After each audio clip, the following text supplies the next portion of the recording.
City of brass, पीतल का शहर। ये कहानी है सीरिया के एक शहर डेमस्कस की और वहां के राजा अब्दुल मलिक की। अब्दुल मलिक एक बात कर रहे थे, उनके साथी की बात कर रहे थे जिनका नाम था राजा सोलोमन। वो ऐसा कहते थे कि राजा सोलोमन जो थे बहुत ज्यादा शक्तिशाली थे, बहुत सारे बोतलों में जिन्नातों और आत्माओं को कैप्चर करके रखते थे और उन्हीं की मदद से वो अपना जो राज्य है वो हमेशा बढ़ाते रहते थे। और वैसी ही जो चीजें हैं मैं कभी कर नहीं पाया, लेकिन अभी मुझे करना है। राजा ने अपने वजीर मूसा को बुलाया और उसको कहा कि इसी रेगिस्तान में आसपास के कोई तो एक ऐसा शहर है जहां पर राजा सोलोमन रहता है और वहां पे ऐसी बहुत सारे बोतलें हैं। चाहे तुम्हें जो भी करना है तुम वो करो, लेकिन उस बोतलों को मेरे पास लेके आओ किसी भी हालत में। अब ये क्योंकि राजा का आदेश था तो इस कुछ कारण की वजह से मूसा ने भी ठुकराया नहीं और वो भी मान गया। मूसा को पता चला कि शेख अब्दुस समद नाम के एक इंसान है जिन्हें इन सारी ही चीजों के बारे में पता था और राजा ने कहा था कि इन्हें साथ में लेकर चलो। वो एक बूढ़ा आदमी था जिसे रेगिस्तान के बारे में, अलग अलग जगहों के बारे में और ऐसी चीजों के बारे में पता था जो कि इस दुनिया में होनी ही नहीं चाहिए, जैसे कि एक जिन्नात। वो अपने सफर पर निकल गए। इतने बड़े सहारा डेजर्ट में दूर दूर तक उनके अलावा कोई भी नहीं था। रास्ते में उन्हें एक बड़ी अजीब अजीब चीजें दिखाई दे रही थीं कि सारे साम्राज्य यहाँ पर खड़े हुए हैं लेकिन सभी मिट्टी में मिले हुए हैं। उन्हें रास्ते में कई सारे टूटे महल भी दिखाई दे रहे थे। उन्हें देखकर शेख ने कहा कि यही है यहाँ का सच। जो राजा थे उनकी आर्मीज थीं, आज सबके सब सिर्फ इसी मिट्टी का हिस्सा हैं और शायद यहाँ का यही श्राप है जो कि जो आएगा वो ज्यादा देर तक टिक नहीं पाएगा, तो आपको भी लौट जाना चाहिए। लेकिन मूसा ने उनकी जरा भी नहीं सुनी। वो लोग आगे बढ़ते गए। अभी कुछ दूर उन्हें पत्थर से बना हुआ महल दिखाई दिया। ये लोग उसके करीब गए, उसके अंदर गए। उसके अंदर जाने के बाद उनको 400 कब्रें दिखाई दी।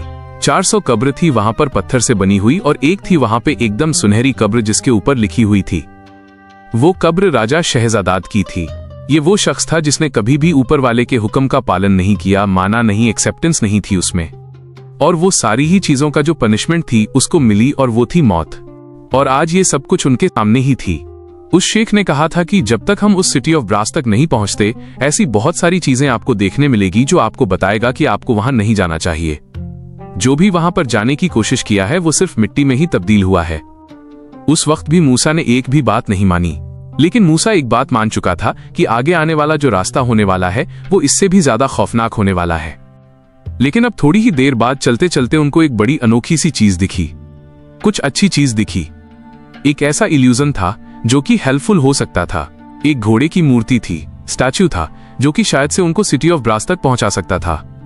लेकिन शेख ने कहा था कि ये कोई नॉर्मल स्टैच्यू नहीं है, ये एक पहेली है जिसको सुलझाने के बाद शायद हमें वो रास्ता दिख सके जहां पे हमें अभी जाना है। लाखों कोशिशें करने के बाद जाके वो जो घोड़ा था उसने अपना इशारा बदला और फाइनली अब वो पॉइंट हो चुका था towards the city of brass. रास्ते का पीछा करने के बाद अभी एकदम रात होने लग रही थी। फिर शेख ने कहा कि हम लोग यहीं पर कहीं पर पास पर जाकर रुक जाते हैं, थोड़ा आराम कर लेते हैं, रात को निकलने देते हैं और सुबह हम लोग वापस से ये वाला सफर जारी रखेंगे। अभी मूसा और शेख वो दोनों अभी कहीं पर जाकर सो गए। वो लोग सो ही रहे थे कि उस वक्त न मूसा को एक रोती हुई आवाज आई और वो इसके एकदम करीब से आ रही थी। फिर उस वक्त उसने सोचा कि ठीक है, चलो देखता हूं क्या है। वो उठा, अपनी उसने मशाल जलाई। वो मशाल लेकर वहां तक पहुंचा।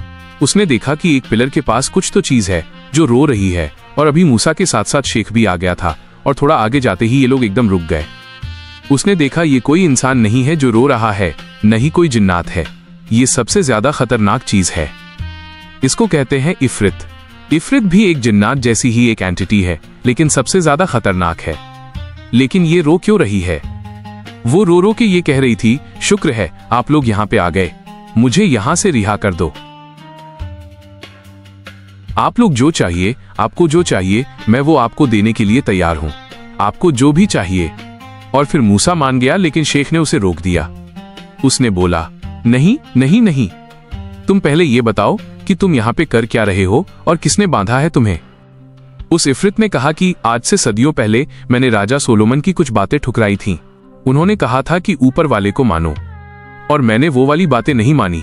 और जब उनको पता चला कि मैं अच्छे से सारी चीजें नहीं कर रहा हूँ, ऊपर वाले की बेअदबी कर रहा हूँ, तो उन्होंने मुझे इस पिलर पे आके बांध दिया और उन्होंने ये कहा कि मैं क़यामत की रात तक, जजमेंट डे तक यहीं पर रहूंगा और सिर्फ ऊपर वाला आके मेरा फैसला करेगा। तो जब ये सारी बातें मूसा और शेख को पता चली तो उन्होंने कहा कि नहीं, हम नहीं छुड़ा सकते इनको और वो लोग निकल गए सिटी ऑफ ब्रास के राह पे। जैसे ही वो लोग वहां पे चलने लग गए तो उनमें से जो एक सैनिक था उसने कहा कि वहां पे कुछ तो दिखाई दे रहा है। जब मूसा ने ध्यान से देखा तो वहां पे कुछ तो दीवार जैसा था जो कि बहुत अच्छे से चमक रहा था। ऐसा लग नहीं रहा था कि ये चीज एक रेगिस्तान के बीच में है, उसको ऐसा लग रहा था कि ये कुछ तो अलग है। और जब वो एकदम करीब गया उसके दरवाजे के, तो दरवाजे के उस पार से धूल और पीतल की खुशबू आने लग गई। उसको ऐसा लग रहा था कि इस दीवार के उस पार कुछ नहीं है, बस यही सब है। फिर जब सैनिकों ने जब दरवाजा तोड़ने की कोशिश करी और जब फाइनली वो दरवाजा टूटा तो हर एक सैनिक मर गया और बचे तो सिर्फ मूसा और शेख। वो लोग सोच ही रहे थे कि अब शायद पीछे हटने के अलावा कुछ भी नहीं बचा है। और तभी उन्हें वापस से एक ऐसा ही स्टैच्यू दिखाई दिया जो कि पहेलियों से भरा हुआ था। शेख ने वहां जाकर वापस से अपना दिमाग लगाया और पहेली सुलझाकर उस दरवाजे को खोल दिया। जब वो दरवाजा फाइनली खुला तो अंदर का नजारा देखकर उन दोनों के होश उड़ गए। वहां कई सारे लोग खड़े थे, लेकिन सब के सब ब्रास यानी पीतल के बन चुके थे। वहां कई सारे दुकानें थीं, हीरे जेवरात थे, लेकिन कोई भी उन्हें छू नहीं सकता था। वहां की एक एक चीज सिर्फ पीतल से बनी हुई थी, जैसे कि ये उन पर लगा कोई श्राप हो। मूसा ने कहा कि अब बारी उन बोतलों की है, वो जरूर सोलोमन के महल के अंदर होगी।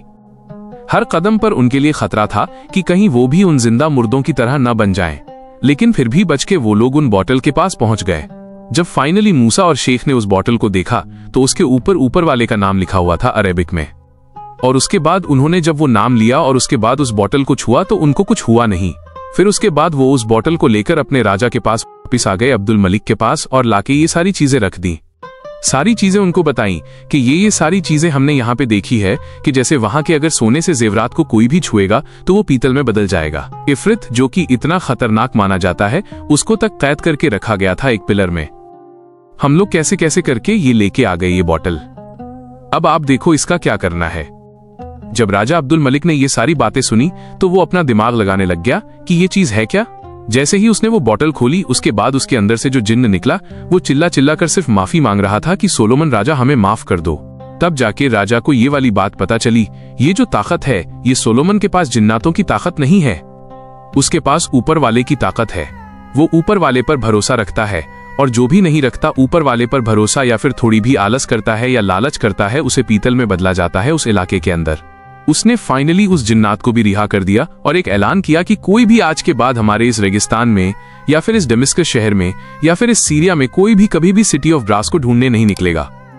एंड गाइज, इससे नई एक चीज समझ में आती है इस पूरी कहानी से कि इंसान को कभी भी लालच नहीं करना चाहिए। जब बड़े बड़े राज्य डूब गए, बड़े बड़े लोग डूब गए, उस वक्त भी कुछ उनको हासिल नहीं हुआ सिवाय मौत के, तो लालच नहीं करनी चाहिए।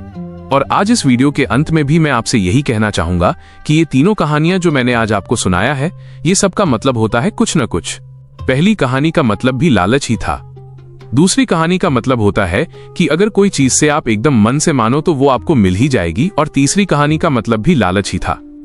अब आप सोचिए कि आपको ये लालच की जो आपको कहानी आज सुनने मिली है वो आप अपनी जिंदगी में किस तरीके से अपनाओगे। और अगर आपको ऐसी कहानियां और सुननी है मुझसे तो प्लीज मुझे कमेंट्स में बताओ कि क्या आपको अरेबियन नाइट्स की और भी कोई कहानी सुननी है या फिर आपको और किसी और किताब की कहानी सुननी है। प्लीज मुझे कमेंट्स में बताओ।